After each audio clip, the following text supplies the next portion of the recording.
Hello প্রিয় বন্ধুরা, তো দেখতে পাচ্ছেন আজকে আমি চলে আসলাম কুষ্টিয়া জেলা প্রশাসকের কার্যালয়।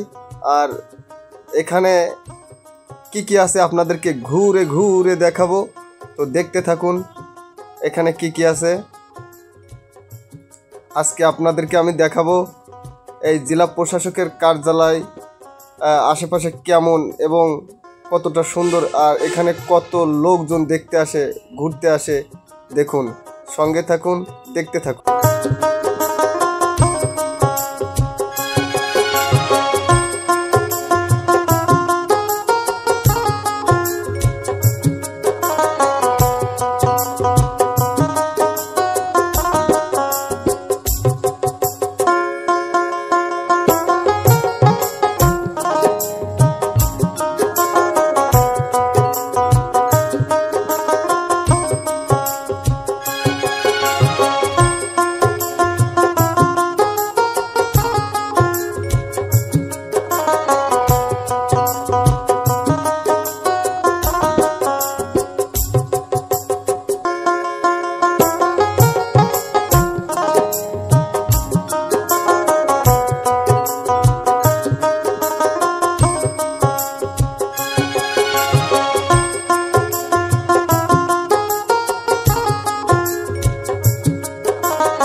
বন্ধুরা, ভিডিওটি ভালো লাগলে অবশ্যই চ্যানেলটি সাবস্ক্রাইব করে দিয়ে পাশে থাকা বেল আইকনটিতে ক্লিক করে দিবেন।